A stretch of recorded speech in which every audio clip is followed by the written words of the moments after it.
Hello, everybody. This is Paul Neeson with the Raw Life Health Show. We have a special guest today, Daryl Bashad. Daryl, say hello to the Raw Life audience. Hi, Paul. Thanks for having me on today. Daryl, I'm really excited to have you on because we're going to be discussing what I feel are some of the greatest products out that people need to have in their house, and that is the Redmond Clay products. So, can you introduce basically the whole concept of taking clay for health? Yeah, clay is one of those things that's been around since really the dawn of time. Every native culture has used clay for one reason or another. But before we jump into the internal uses of clay, it's easier for a lot of people if we start with the external uses of clay first. And the reason for that is every diva since Cleopatra has put clay on her face. Every spa in the world knows that you put a clay mask on, and as the clay dries, it draws out the impurities. It can lift out the blackheads off your nose or off your forehead, and that's why clay is used in so many spas. And just like clay will lift out an impurity on the skin or on the nose, it does the same thing for mosquito bites and bee stings, poison ivy, and that clay has this great ability to draw. And this is why, people's grandmothers used to tell them if you got stung by a bee to just put mud on it. As that mud dries, it draws out, it increases circulation. And really, the skin's kind of one-two punch for healing is to remove the impurity, remove the toxin, and to increase circulation. Again, so when you go to the spa and you get a facial, when that clay dries, your face is usually a little bit red afterwards because it's actually the clay is drawn so tight that it draws the blood to the surface. And so when it does that, it increases circulation, it lifts out the impurities, cleans the pores, and so that's why clay facials are used all over. And so clay has been used topically, like I said before, since the dawn of time. And almost just as long, or maybe even just as long, it's also been used internally. And you can read a lot of books. One of the first books that we were aware of here in the States, written about the healing powers of clay, was a book called Our Earth, Our Cure. It was written by a French naturopath named Raymond Dextreet. The book's out of print. It kind of comes in and out of print, but you can still find copies on Amazon or other places. It's called Our Earth, Our Cure. And in this book, in addition to talking about herbology and a lot of different ways of natural living, he's got a section on healing clays. And this French guy, this French homeopath, he says that the right kind of clay will work for all kinds of things. And when the book was first translated into English in the 70s, using clay and eating clay seemed like this really crazy thing in the States. However, if you went to Germany, to Egypt, to the Far East, to even South America, using clay was not all that uncommon. In fact, a lot of folks are familiar with the brand kaopectate. And kaopectate, the original formula of that was just kale and clay and pectin. The formula has been changed now over time to not be so basic or so simple as clay, but that's how it got started. So clay has a lot of properties topically, and there's a few reasons why it works internally. And the first one, clay, if you look at it under a microscope, clay looks a lot like activated charcoal.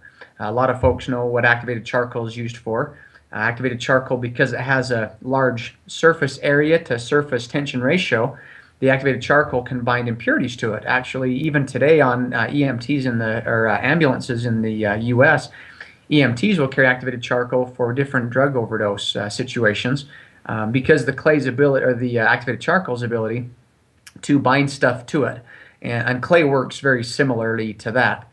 The other thing about clay that's kind of unique is that it's also really negatively charged.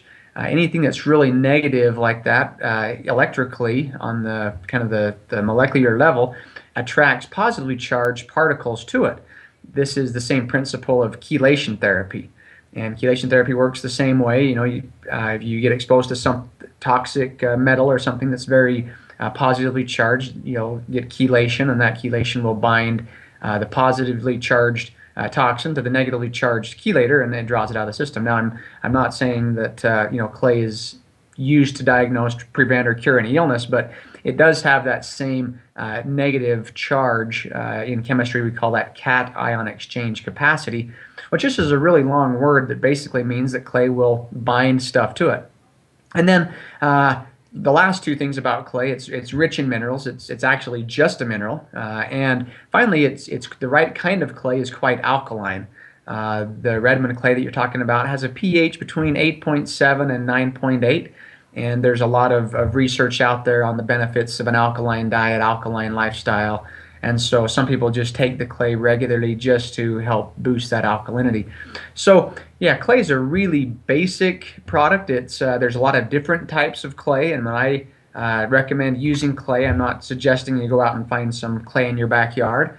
There's a certain type of clay. It's called montmorillonite or bentonite clay. It's of the cementite subclass of clay. So again, I'm not suggesting you go to pottery class and eat the bowl that you're making. But the right kind of clay has known throughout time to have a lot of healing properties. Wow, that's great information. Now, I was going to ask you about the different types of clay out there because how do we know this the clay that Redmond Clay is using, or the bentonite clay you're talking about, is different than other clays? Have there been tests on this, or did you? How did you discover this? Yeah, great question. So the way we started using clay, actually, when the early settlers came into the valley here in Utah, this type of clay was known as Iwaki, which is a native term for mud that heals. And so the native people here had used clay, long before the settlers, European settlers, ever came into the valleys. And so the clay was known for healing properties. And in fact, all throughout the West, there's a natural clay deposit up in Fort Benton, Wyoming, up in the big Bighorn Mountains up there, and that's also has a lot of native legend about these healing properties of this clay deposit. That brand of clay is called Pascalite, another good brand of clay. The same thing in Texas and Nevada and California. So healing clays, even in the West and in the U.S., aren't just they're just a few generations removed from today. If you walked into an audience and suggested people go eat clay, they might laugh you out of the room. But yet, you go back a few hundred years ago, and the healing properties of clay were well known, and that's how this French homeopath knew about healing clays as well. Even in like I said, in India, in Asia, South America, healing clays are very common. A lot of people actually, when we talk about healing clays, if you've ever watched like Late Night Nova or Discovery Channel, every now and then you'll see an episode on this, these parrots down in South America. And their entire diet consists of these kind of toxic berries and clay. And so the parrots will fly over and eat these toxic berries, and they fly back over and eat clay, and the clay neutralizes the toxins in the berries. And so I think the reason that native cultures and people have written on clay from the dawn of time is because they've watched animals. When an elephant gets hurt, typically elephants don't run to the vet. They run to the mud and they roll in the mud, and that mud has some natural cleansing and healing properties that people long before you and I were around heard about and started using and experimenting with clay. Now, when we say clay, to get to your other question, there's seven different classes of clay, and one of those classes of clay is called cementite, and this is the type of clay that we kind of call a healing clay. And there's a lot of different good brands out there. Like I mentioned, the one up in Wyoming. There's one out of California. Actually, this one in California, back in the 50s and 60s, there was a study on clay for bone density. And so actually the astronauts, NASA took clay to space with them, because in space you don't have the gravity working against you to make your bones work, and so bone density issues were an issue. And so they actually take clay to space to help stop that osteoarthritis and osteoporosis. And they do that because of some of these properties in clay. It was a study. I can send you a copy of it that you can post on your website later if you'd like. Kind of a fun study.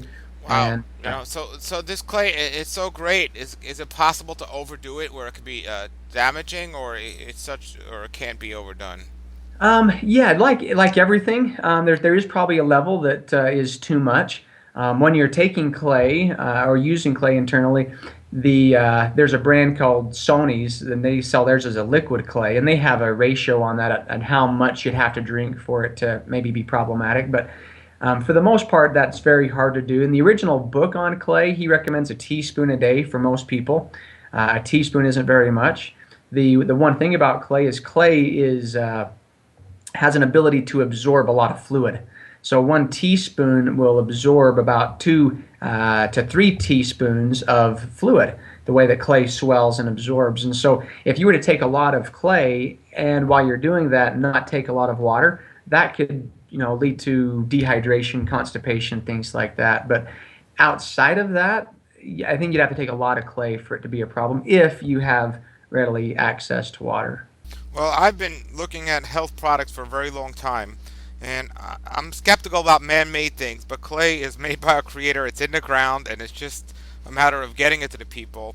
And the Redmond Clay Company, which you're calling from, you have the area where the clay is powerful, and you figured out a way to package it and send it right to the people. And I mean, your products are amazing. I mean, the earth paste is just wonderful.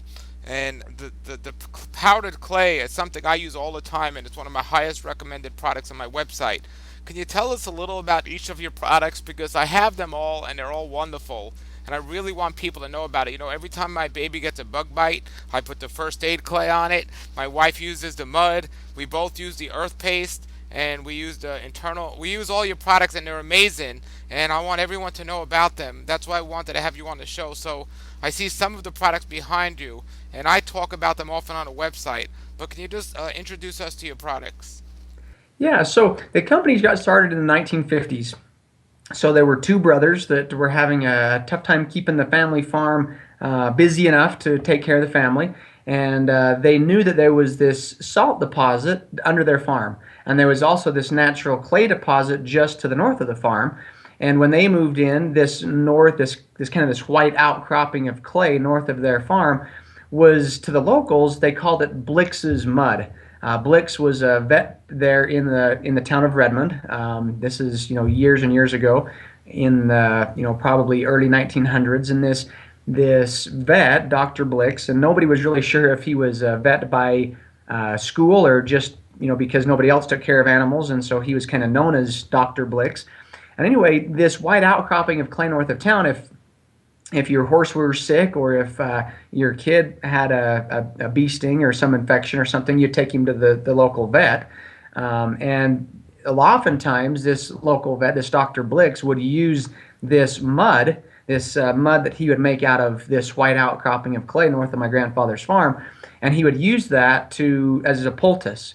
And he used it for a lot of different things. And so this white outcropping of clay north of the town of Redmond was called the Blix's mud, because you'd go see Dr. Blix, the vet, and he would often use a poultice made out of this mud as part of his protocols. And so growing up, my grandfather in the town of Redmond had this some type of an infection in his arm, and this red streak was kind of working up his arm. And so his parents, my great great grandparents, took him to Dr. Blix, and they used this white mud, this clay, and packed his arm in clay, and it kind of drew that infection out. And so, and if the horses had problems, they'd take him to Dr. Blix as well. So that's kind of how my family was introduced to the clay originally. And then there was this book, this Our Earth, Our Cure, we talked about as well. And when that book came out, a group of health food folks came over and wanted to use the clay like Raymond Dextre talks about using clay in his book. And so we used the clay for that, and lo and behold, we were a bit skeptical, like most people, and then we realized that a lot of the stuff that this Dr. Blix said clay would do, in fact, it did do. And it was a pretty neat product. And so over the years, it just, we used clay for more and more things. So the clay was always the base product, and that's how the family got into it. This salt deposit that I referenced under their farm, that's where we get the brand Real Salt. I think you can maybe see some of the shakers behind it. It's this ancient seabed that was laid down during the Jurassic period, and that's kind of been the flagship product. A lot of people have known the benefits of natural salt long before they were open to the idea of eating dirt, which is, and I say eating dirt, but of course I mean the right kind of dirt, this natural clay. And so when we first started using clay, we used it just like you said, the 10-ounce jar. I think you probably have that one there, and that one is the most common, the most popular size. It's just the clay powder. We take the clay and crush it up to the consistency of like baby powder. It's really fine. And in that 10-ounce jar size, you can use that for all kinds of things. You can take that clay, mix a little bit of water, make a creamy paste, which is the same product that's in the facial mud tube for facials. Works great for evenings to clean the pores and to lifts out the bacteria from the skin. That same clay, you put a teaspoon in a glass of water, and then you can drink it. We also have clay capsules. Some people don't like the idea of drinking clayy water. There's not much of a taste to it, but for those, we do put it in a capsule. And then just like clay will lift out the, like I said, the impurities or the blackhead on the nose of the spa, it does the same thing for poison ivy or stinging nettle or road rash, things like that. And so we've got some pictures on our site, and a little booklet on clay, on how to use it and how to mix it up. And so that 10-ounce jar of clay powder, you can use it for all kinds of things. Now, you mentioned your baby, and one thing that we found early on with clay is it's the best baby powder you'll ever find. It's not talc, it's not cornstarch, it's just natural clay, the same soothing clay you put on your face at the spa. And this natural clay will actually absorb moisture better than talc and better than cornstarch because of its ability to draw and absorb stuff into it. But not only that, which is important in a baby's diaper situation because that drawing of moisture wicks the moisture away from baby's bottom. But as I mentioned earlier, clay is actually quite alkaline, being quite high on the pH scale between 8 and 9, 8.7, 9.8. And so anytime you've got a situation where you've got maybe baby's got some acidic stool, well, that's going to result in diaper rash if that acid and moisture is sitting there next to baby's skin for very long at all. So the clay not only wicks the moisture away, which is a great start, but also being quite alkaline, it helps neutralize that acid. And so we have stories from all over the country, even across the world, of people using the clay in for diaper rash or for just for baby's bottom, and the results are just phenomenal. We get all kinds of great stories about that. So we do have a little baby powder bottle that we put the clay in, and just makes it easier to shake out. But it's just clay in a shaker bottle. So those are I may have rambled a little bit there, but those are the main No, ways. no, but you got to talk about the earth paste because that's just amazing. Oh, yeah. So for years, I've tried to find a toothpaste that I could feel good about using for myself and my kids. And quite frankly, I never found one that I was really jazzed about. I mean, there's not that there's not some fine products out there, but I can never find one that just really had everything that I wanted and nothing that I didn't want. And growing up, maybe it was because my dad was cheap, or maybe because he was a genius, but he had us kids. We just brushed our teeth with a clay or a tooth powder that we would make with the Redmond Clay and real salt. So we'd make a 50-50 combination. We'd take a little jar, put half clay in it, half salt in it. We'd get our toothbrushes wet, dip it in this clay powder, and we'd brush. Never had any teeth issues. And like I said, it didn't taste all that great. And so, but now that I've got my own kids, I was trying to find something that was more convenient than the tooth powder and that the kids would use. And so I knew from growing up that clay was a great polisher. It was a great absorber.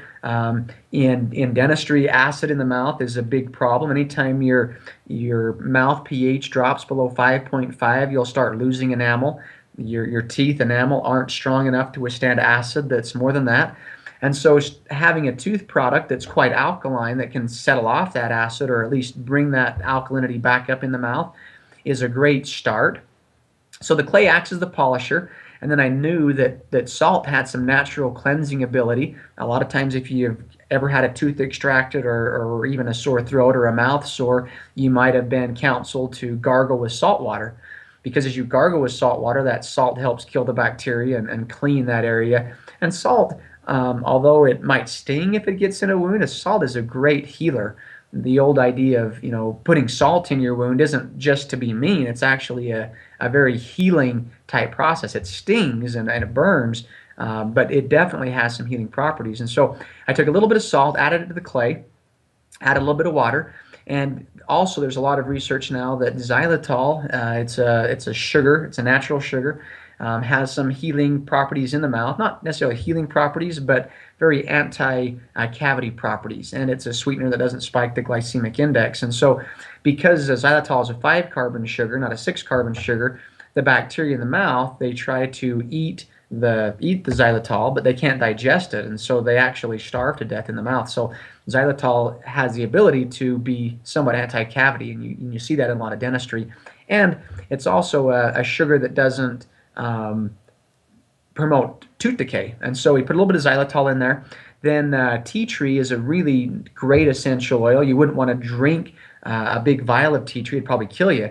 But tea tree is very antiseptic, antibacterial, and so putting about a half a drop of tea tree in a tube really helps to not only act as a preservative in the toothpaste, but it also acts as a cleanser in the mouth. So with clay as the base, as the polisher, as the cleanser, as the alkaline booster, a dash of salt, a little bit of xylitol, a drop of tea tree, and then went with some wintergreen and some cinnamon and some peppermint essential oil to give me three great flavors.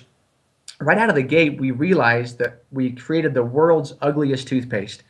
And if you've used Earth Paste, you know exactly what I'm talking about. It is not this pretty white product, and it doesn't foam. One of the big things that we get when people first try Earth Paste for the first time, if they're used to a foaming type toothpaste, it takes them about a week to get used to because it is such a different product. But foam doesn't mean clean, and so if people just try it for a week and realize that they don't need that foam, it takes a while to get used to, but it does make a big Well, I'll difference. tell you, after using it, I can't go back to other toothpaste. Whenever I run out and I try to go back to an old toothpaste I might have in the house, even a natural one from the store, I just can't do it. I just cannot do it. It's your toothpaste is Yeah, and amazing. and especially for kids, a lot of kids really have a tough time. Dentists would recommend you brush for a full 2 minutes a day.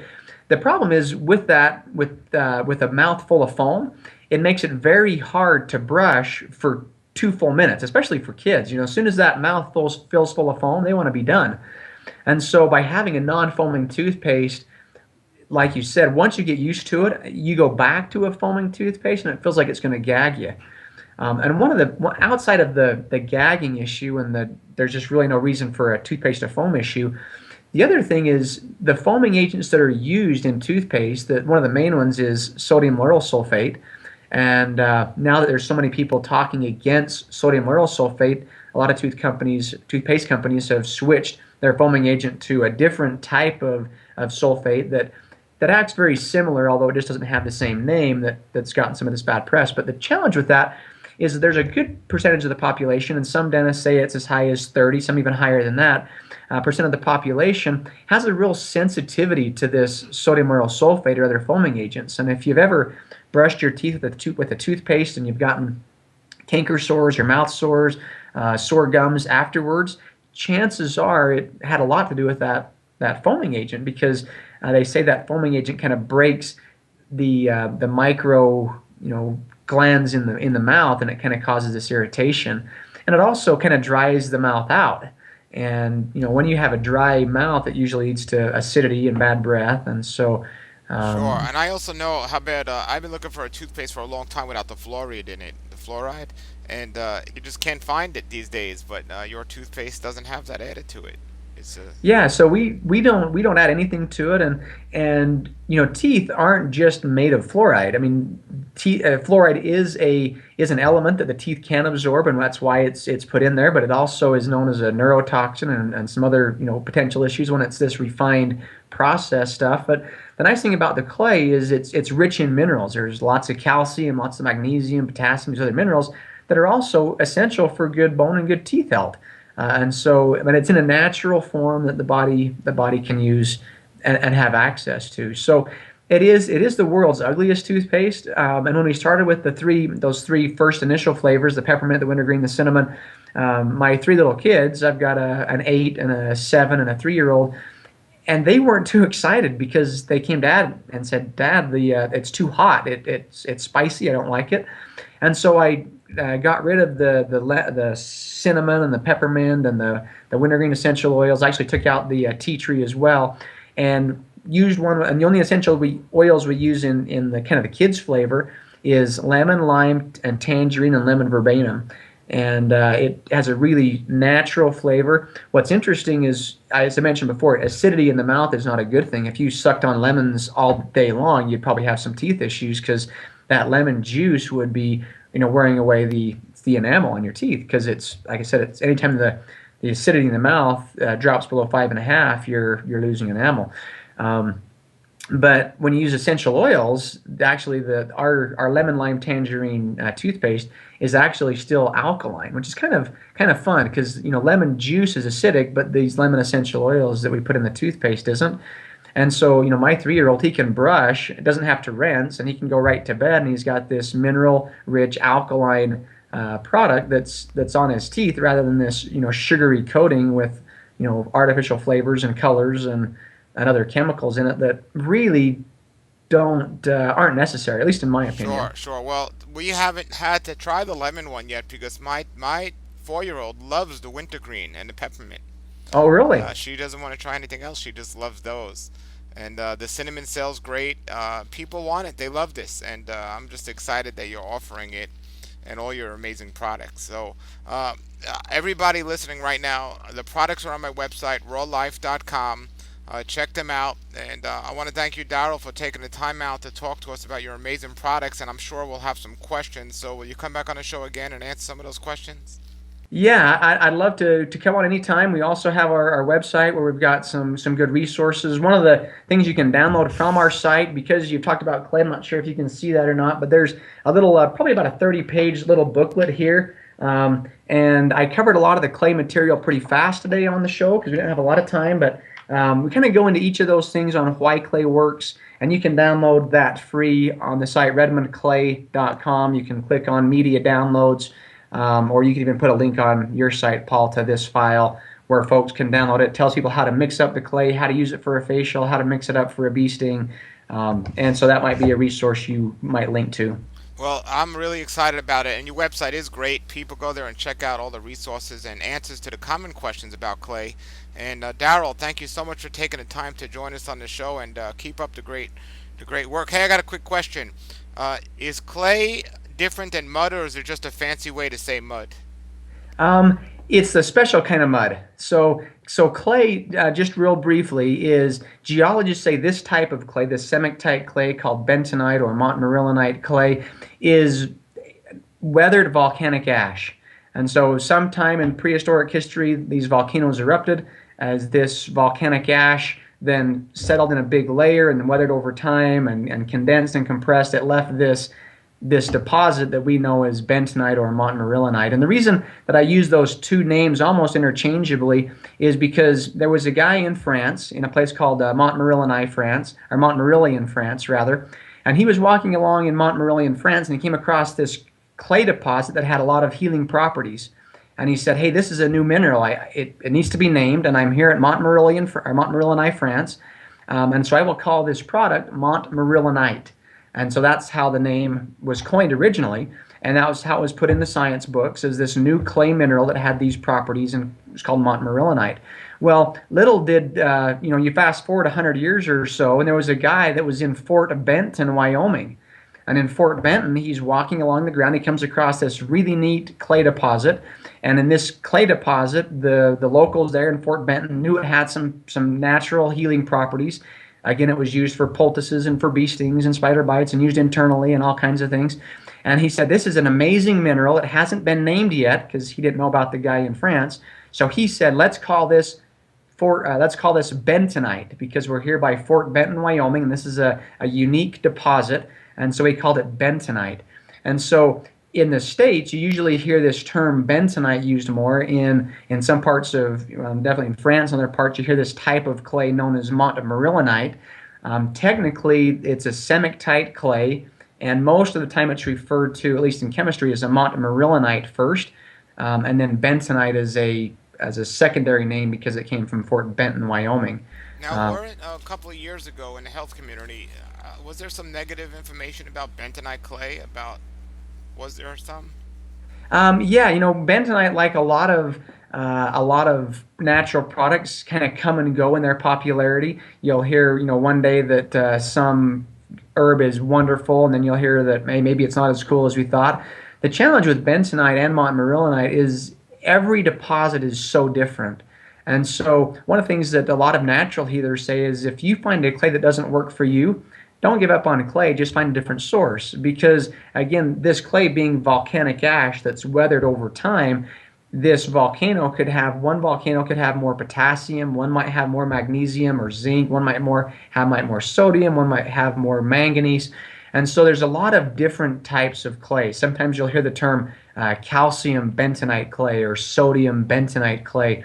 Well, all they're trying to do is classify that clay a little closer by the mineral that occurs in a little bit higher percentage. So even though you might have maybe 1% more sodium than calcium, the clay might be called a sodium bentonite clay. If you have 1% more magnesium, it might be a magnesium bentonite clay.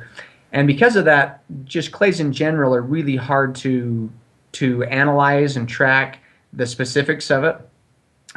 There's been some clay studies. There was a university professor at the University of Arizona. Her name was Dr. Williams, and she did a study on using clays against flesh-eating bacteria. And she found the same thing, that some clays worked really well, others worked okay, some worked incredibly well based on the clay's source and minerals. Unfortunately, the study was published or was funded by some companies that wanted to isolate what it was in clay that made it so effective. And what Dr. Williams found out was that once you start isolating the different minerals in clay, it doesn't really work like it does when it's in its holistic form. Probably about like ascorbic acid and vitamin C in an orange. Nothing against a vitamin C tablet, and for some people it may be helpful, but as a general rule, orange is much more bioavailable than a refined ascorbic acid tablet if it doesn't have any other minerals or enzymes and things in it like that. And clay is kind of the same thing. And so, yeah, there are people that occasionally say, hey, you got to be careful with clay. On some of the books on clay, they'll tell you to, take clay for a few weeks and then maybe not take it for a while. And but again, going back to Dextreet's work, the original clay guy, in his work, he says that in his opinion, most people ought to be taking a teaspoon of clay a day, and I probably miss a day here and there, but I take quite a bit of clay, and it's worked great for me. Again, we're not diagnosing or recommending this for everybody, and everybody's body's different, but it is just one more tool that some people might find helpful in their health tool bag. Now, last question before we let you go, because I know you're really busy there. On your toothpaste, you're starting to come out with a warning label about this new prop thing from California. And can you just explain that a little to make the people feel good about this? Yeah, so there is, if you've bought in a lot of different products, whether it's clay or maybe even echinacea, or actually if even you've walked into Disneyland or into a health food store in California, you'll see a warning that says, warning, this product contains, or this Disneyland contains products known in the state of California to cause birth defects and cancer and things like that. And I think California Prop 65, you can look it up online, was really a well-meaning piece of legislation, but I think it's gone a bit out of hand. So with the way the law is worded, if a manufacturer has a product on the shelf, even if it's a naturally occurring product, that is on this list of Prop 65 agents, there's a $1,500 fine per SKU per day, and a lot of that goes to the litigating attorney. And so because of that, a lot of companies now are putting Prop 65 warning on their product, because if the product ends up on a shelf in California and they determine there's a chemical in there that's on their list, it's a really expensive lawsuit and a really expensive fine for that. And bentonite clay, if you jump on our website, redmondclay.com, you'll see there's a link where you can download the full elemental analysis. And there's over 60 elements and minerals that occur in the clay in trace and ultra trace amounts. And one of those that shows up in varying amounts is trace amounts of lead. And that is definitely a problem. And refined lead is a huge issue. However, because of the way the clay molecule is built, most of your natural folks, there's a lot of research from the natural side says that the lead there is not absorbable at all. In fact, if you look at the elemental analysis, there's quite a bit of aluminum there. But again, it's bound into the clay particle, and the charges make a big difference. In chemistry, some elements in some forms give life. The same element in a different form can take it away. A good example of that is sodium. Sodium, in a refined pure format, sodium is an explosive alkaloid. It's very strong, basic. Actually, if you take a drop of water and you touch it on pure sodium, it'll blow up. And chlorine, everybody knows chlorine is a deadly gas. It's been used, unfortunately, for a lot of bad things over the years, and chlorine is a known deadly chemical. And yet, if you put one chlorine molecule with one sodium molecule, all of a sudden it gives you sodium and chloride, which is used in every single IV in every single hospital around the world, and it gives life. Same thing with hydrogen. Hydrogen is an explosive gas. Oxygen, in its pure form, can have some problems as well. But yeah, you put two hydrogens and one oxygen together, and you get water. And so all of these chemicals, it's important to realize the form they're in plays a big difference. And so if you go to a health food store and you buy a bottle of echinacea, there's chances are you're going to start seeing that Prop 65 warning on your bottle of echinacea, just because there is trace amounts of lead in the soil. It's in a natural form, and you're going to get exposed to it playing in the sandbox. And in fact, in a sandbox, you can have 500 parts per million lead, and in soils you can. And those the Prop 65, the way it's worded, is that you don't have to have a warning if the product is naturally there, but the term naturally there is very hard to drill down. So the clay, in our clay, the natural, trace amounts of minerals that are there from nature. It's just part of what the clay is, and it's there between 1 and maybe 8 to 11 parts per million, depending on the sample. It's a natural product, so it always varies.